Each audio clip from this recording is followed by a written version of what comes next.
My name's Caroline. I'm a journalist. I've got a two-part question here. Does Islam propagate acts of forgiveness? Yes or no? Does Islam propagate acts of forgiveness? Just ask the question, does Islam propagate acts of forgiveness? Of course, yes. And every chapter, every surah of the glorious Quran begins with the formula, Bismillah ar-Rahman ar-Rahim. In the name of Allah, most gracious, most merciful. So why does it...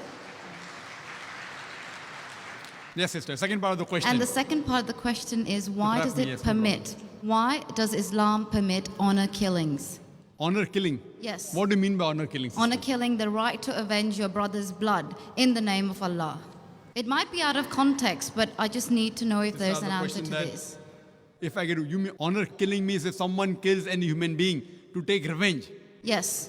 That's what you mean. Yes, because I've read a few books, and a lot of the times people have said that they are allowed to kill their brother or to kill somebody else because their brother has been killed by another human being. This was also a good question.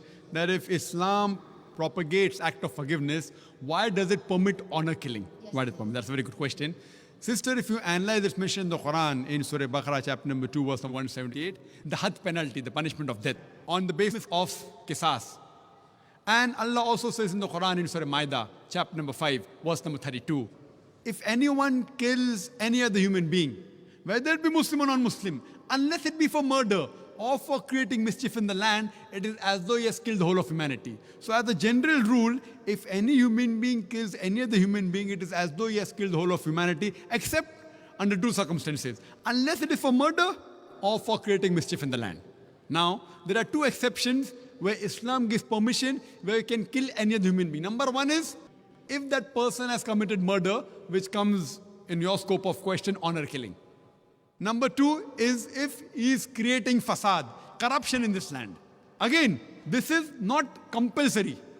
If someone kills someone, it's not compulsory he has to be killed. Islam also says that if the relatives of the person who has been killed, if they take blood money, if they forgive the killer, that person who has killed can be forgiven. But under normal circumstances, if he's killed someone and if I want death on that, because for death, again the punishment is death.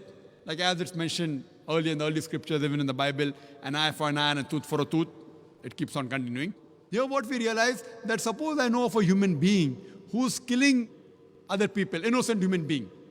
If I don't kill him, he will keep on killing other human beings.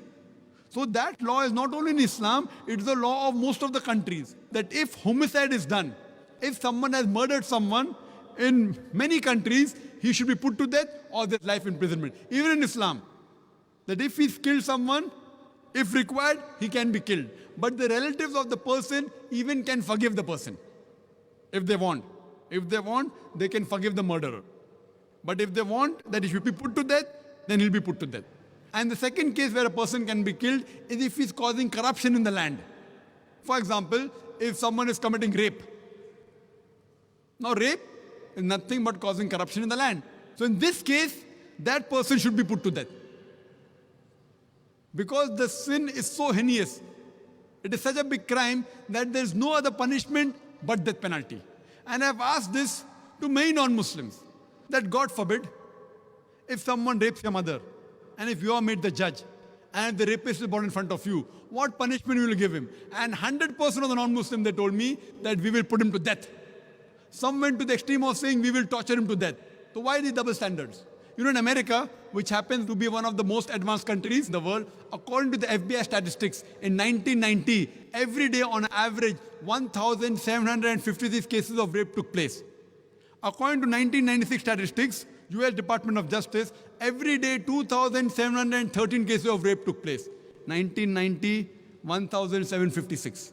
1996, 2,713. Maybe the Americans got more bold. That means every 32 seconds, one rape is taking place in America. We are here in this auditorium for the past about 3 hours.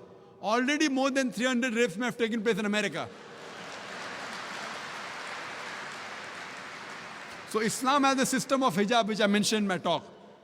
That when a man looks at a woman, he should lower the gaze. The woman should follow the Islamic hijab, which I mentioned earlier. After that, if any man commits rape, he gets capital punishment. Even the American law says that 7 years rigorous imprisonment for a rapist, but most of the time he's let free. So when you ask even a non-Muslim, what punishment will you give? 100% said we'll put him to death. There was one American who was a smart aleck. In America, he told me, Brother Zakir, first I will give him 5 years rigorous imprisonment. I told him, do you know, according to the Statutes of America, out of those that commit rape, after they imprison and after they're let free, more than 95% commit rape again. So if you want your daughter and your mother to be raped again, you're most welcome. I don't want that. So he said, if that's the case, in the first time itself, put him to death. So in such cases, where there's corruption of land like rape, etc., Islam gives permission, death penalty can even be given for that case. Hope that answers the question, sister.